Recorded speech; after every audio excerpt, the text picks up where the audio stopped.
جو ممنوعہ ذرائع سے آیا ہوا ہے اس پیسے کو بھی انہوں نے اپنی پارٹی اکاؤنٹس کے اندر وصول کیا ہوا ہے. تو لہذا اس کی میں سمجھتا ہوں جو طے ہے اس تک پہنچنا جو ہے وہ بڑا ضروری ہے.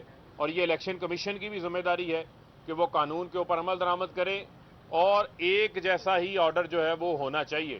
اگر ہم 40,000 ڈونرز کا ریکارڈ جمع کروا سکتے ہیں, 16 والیوم ہم نے ریکارڈ کے جو ہے وہ جمع کروائے ہیں, پی ایم ایل این نے اور پیپلز پارٹی نے تو 16 صفحے ریکارڈ کے نہیں جمع کروائے. تو لہذا اب ان کی یہ چلاکیاں نہیں چلیں گی. اور مجھے یہ امید تھی کہ آج پتہ چلا ہے کہ اپوزیشن کا جو ہے ایک وفد الیکشن کمیشن میں چیف الیکشن کمشنر کو ملنے آیا ہوا ہے. چلے انہیں بھی الیکشن کمیشن کی یاد آ گئی, اچھی بات ہے. میں تو یہ امید کر رہا تھا کہ یہ اپنے کیس میں آئیں گے اور یہ پی ایم ایل این بھی کہے گی کہ یہ جناب ثبوتوں کا ڈھیر ہے ہمارے پاس, یہ ہمارے پاس ڈاکومنٹس ہیں, ذرائع ہیں, یہ ہمارا جو فارن فنڈنگ کا کیس ہے اس کی ہم جسٹیفیکیشن کے لیے لے کر آئے ہیں. پیپلز پارٹی سے بھی مجھے یہی امید تھی, لیکن افسوس کہ وہی 4 سالہ جو ان کا یہ بیانیہ ہے کہ ہمارے پاس کوئی ریکارڈ نہیں ہے, کوئی ذرائع جمع کروانے کو نہیں ہے, وہ یہ شو کر رہے ہیں. اور میں یہ سمجھتا ہوں کہ وہ ٹھپا مافیا جو اس ملک میں چاہتا ہے کہ انتخابات جو ہیں وہ صاف شفاف نہ ہوں, وہ ای وی ایم کی مخالفت کر رہا ہے. اور وہی لوگ ہمیشہ جو ہیں وہ دھاندلی کی پیداوار رہے ہیں, وہی لوگ ہمیشہ جو ہے وہ دھاندلی کے بینیفیشری رہے ہیں. اور جو مین آبجیکٹو ہے, الیکشن کمیشن آئینی ادارہ ہے, آئینی ادارے کا احترام جو ہے وہ اپنی جگہ کے اوپر موجود ہے, اور پاکستان کے آئین کے اندر موجود ہر ادارے کا اپنا اپنا احترام ہے. لیکن الیکشن کمیشن کی ذمہ داری بھی آئین کے آرٹیکل 218 کے اندر بڑی واضح لکھی ہوئی ہے کہ آپ نے صاف اور شفاف انتخابات کروانے ہیں.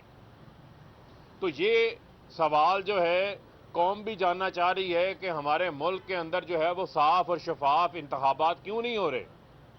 یہ پارٹیاں, پیپلز پارٹی, نون لیگ 30-40 سال سے 3 باریاں انہوں نے لی ہیں. کوئی انتخابات کو صاف شفاف کروانے کے حوالے سے انہوں نے کوئی عملی قدم لیا؟ ہم تو اگر کوئی کام کر رہا ہے اصلاحات کے اوپر تو وہ حکومت کر رہی ہے, حکومت اصلاحات لانا چاہ رہی ہے کہ انتخابات جو ہیں وہ صاف شفاف ہوں. کرکٹ میں عمران خان نیوٹرل امپائر لے کر آئے تھے, لیکن یہاں پر اپوزیشن مخالفت, جنہوں نے ای وی ایم دیکھی نہیں, دیکھے بغیر اس کی مخالفت شروع کر دی. ٹیکنیکل ایویلیویشن کمیٹی کی میٹنگ جو ہے وہ الیکشن کمیشن کی, وہ پہلا اجلاس 8 سپٹمبر کو ہوتا ہے. دوسرے اجلاس کی مجھے جو اطلاعات تھی وہ 15 سپٹمبر کو سماعت تھی, آج اسے ہونا تھا. اس سے قبل جو اعتراضات سامنے آئے وہ اعتراضات وہی ہیں جو الیکشن کمیشن کی انتخابات کے اندر ہر بار پیش آتے ہیں, وہ جو موجودہ انتخابی نظام ہے اس کے اندر بھی پیش آتے ہیں. اور وہ 27 کے قریب ایسے اعتراضات ہیں جو اپنی کیپیسٹی کے متعلق ہیں. تو لہذا جو آبجیکٹو ہے وہ صاف اور شفاف انتخابات ہیں.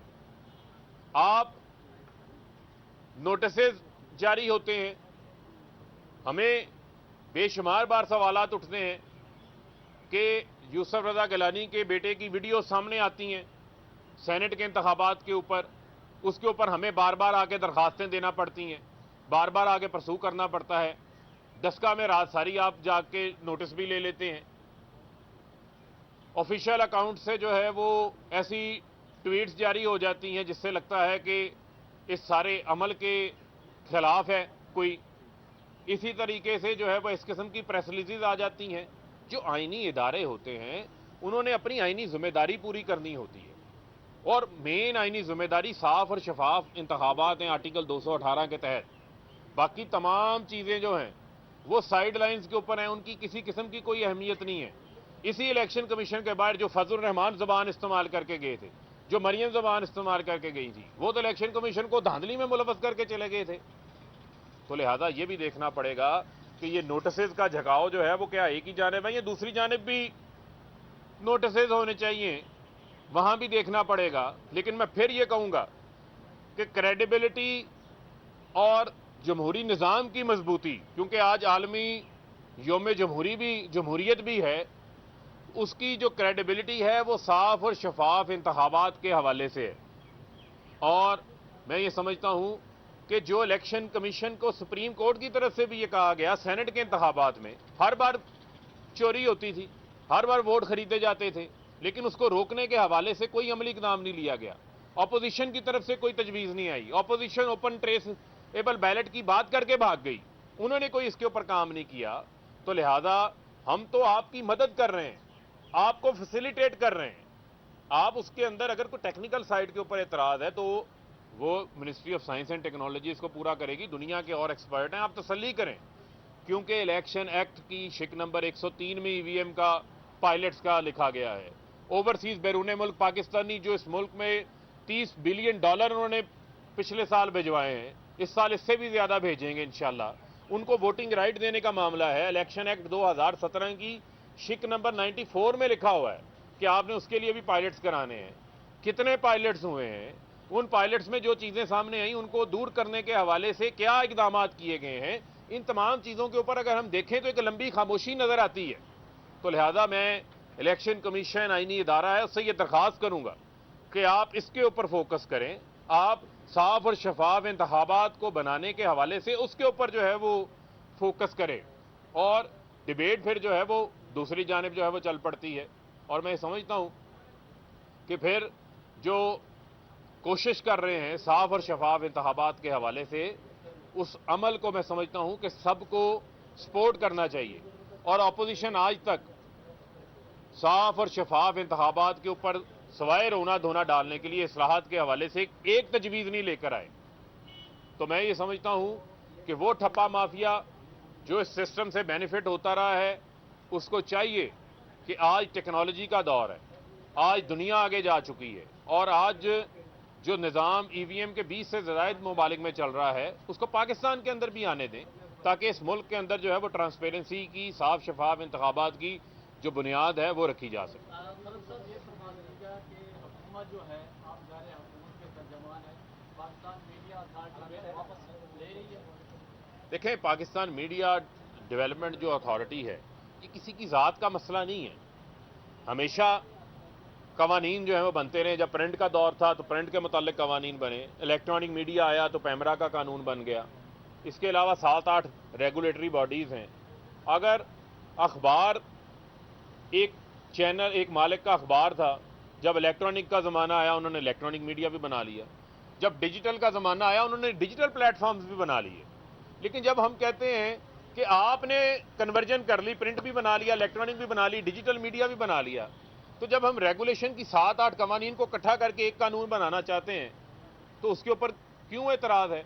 دوسری بنیادی چیز وہ ہے یہ جو میرے کیمرہ مین کھڑے ہیں، جو یہاں پر میرے رپورٹر بھائی کھڑے ہیں، جو میرے میڈیا ورکرز کھڑے ہیں، جو یہاں این ایل ایز ہیں، جو ٹیکنیشینز ہیں، D S N G drivers ہیں، جو میڈیا ورکرز ہیں، جو نان جرنلسٹ سٹاف بھی ہے۔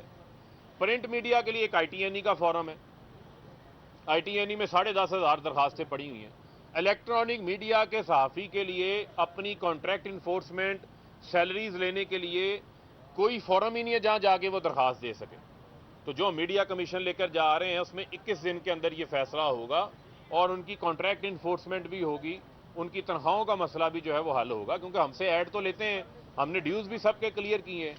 تو لہذا یہ میڈیا کی ڈیولپمنٹ کے متعلق ہے، کسی قسم کی جو ہے وہ قدغن کے متعلق نہیں۔ آج سب کمیٹی کا اجلاس ہے، وہاں ہم جائیں گے، تجاویز اگر کسی کے پاس اس حوالے سے مثبت ہیں وہ لے کر آئیں۔ یہ بتائیے گا کہ فیک نیوز کا بہت ذکر ہو رہا ہے، جو مثالیں دی جاتی ہیں وہ ساری سوشل میڈیا کی، ٹی وی کی نہیں ہے، اور اگر کوئی ایک وزیر کابینہ سے اٹھ کے دوسرے وزیر کے متعلق کہتے ہیں آج اس کی بڑی بےعزتی ہوئی ہے، اور دوسرا جس کے حوالے سے خبر چلے گی وہ اس کو فیک نیوز قرار دے کے ٹریبیونل میں لے جائے، تو کیا وہ وزیر کی بات پہ اعتبار کرنا صحافی کی غلطی ہوگی؟ دیکھیں، دو چیزیں بنیادی طور کے اوپر، ایک ہے مس انفارمیشن اور ایک ہے ڈس انفارمیشن۔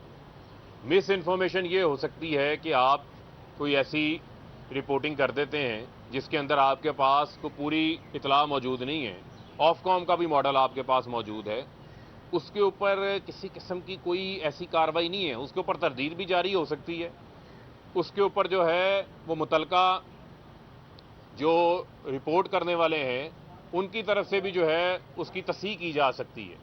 لیکن ایک ڈس انفارمیشن ہے.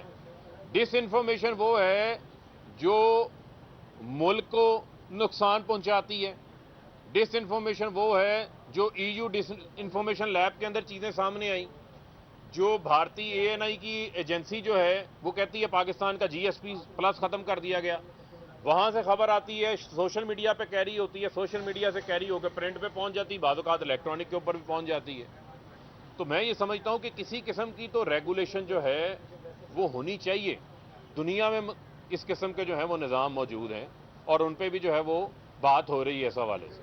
حبیب صاحب یہ بتائیے گا کہ بعد اطلاعات آ رہی ہیں کہ گورنمنٹ جمعہ اور پیر کو سینٹ اور قومی اسمبلی میں انتخابی اصلاحات والا بل جو ہے وہ پیش کرنے جا رہی ہے. اس کے بعد دیکھیں یہ تو ابھی دیکھیں آنا تو یہ جوائنٹ سیشن کے اندر ہے, کیونکہ اب تو اس کے علاوہ کوئی اور میں سمجھتا ہوں کہ قانونی طور کے اوپر کوئی ایسا آپشن جو ہے وہ اویلیبل نہیں ہے. جب سینٹ میں 60 دن سے زائد گزر گئے تو اس کی کیا تاریخ ہوگی, کب آئے گا, وہ ہم آپ کے ساتھ جو ہے وہ شیئر کر لیں گے آپ کے ساتھ.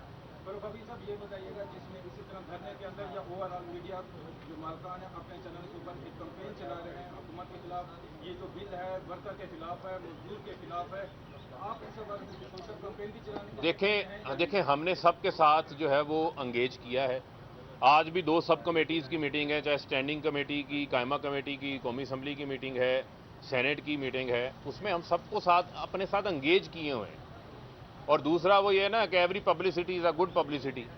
تو وہ اپنے جو ہیں وہ جو اشتہارات وہ پیسے لے کے چلا رہے ہیں وہ فری چلا رہے ہیں. اب ہم اس کے اوپر کیا کر سکتے ہیں. اچھا سر, پارلیمانی گیلری جو ہے وہ بند کر دی گئی تھی صدارتی انتخابات کے موقع پر, اس پہ حکومت کا کیا پرائم منسٹر اس پہ دیکھیں اس کے اوپر جو ہے وہ مختلف جو ہے وہ آ رہا ہے, اور اس کے اوپر اسپیکر صاحب کا جو ہے وہ یہ اپنا ان کا ڈیسیژن ہے, اس کے اوپر بھی ہم بات کریں گے. لیکن میں یہ بات جو ہے وہ دہرانا چاہتا ہوں, ابھی تو جو ہے وہ کل کہا گیا کہ نوٹسز ہم جو ہے وہ ایشو کریں گے, اور جو مثلا فواد چودھری ہیں یا باقی ہمارے جو لوگ ہیں وہ کس چیز کی پین کس چیز کی ہے. پین یہ ہے کہ آپ ایک کیمپین بناتے ہیں جی, دھاندلی دھاندلی دھاندلی دھاندلی کا شور مچاتے ہیں, جہاں آپ الیکشن آ جاتے ہیں وہاں دھاندلی کی بات کرتے ہیں, لیکن آپ اصلاحات کی طرف جو ہے وہ آنا نہیں چاہتے. تو میں یہ سمجھتا ہوں کہ یہ نوٹس جو ہے وہ پھر ایک طرف نہیں, الیکشن کمیشن پھر نکال لے ان تمام تقاریروں کو اور دیکھے کہ وہ لوگ جو ملاقاتیں کرنے آتے ہیں انہوں نے الیکشن کمیشن کے بارے میں جو ہے وہ کیا کیا باتیں کی ہوئی ہیں. وہ زیادہ پرانی نہیں ہے, اس میں مریم صفدر بھی سر فہرست ہیں اور مولانا فضل الرحمان بھی سر فہرست ہیں. بہت شکریہ.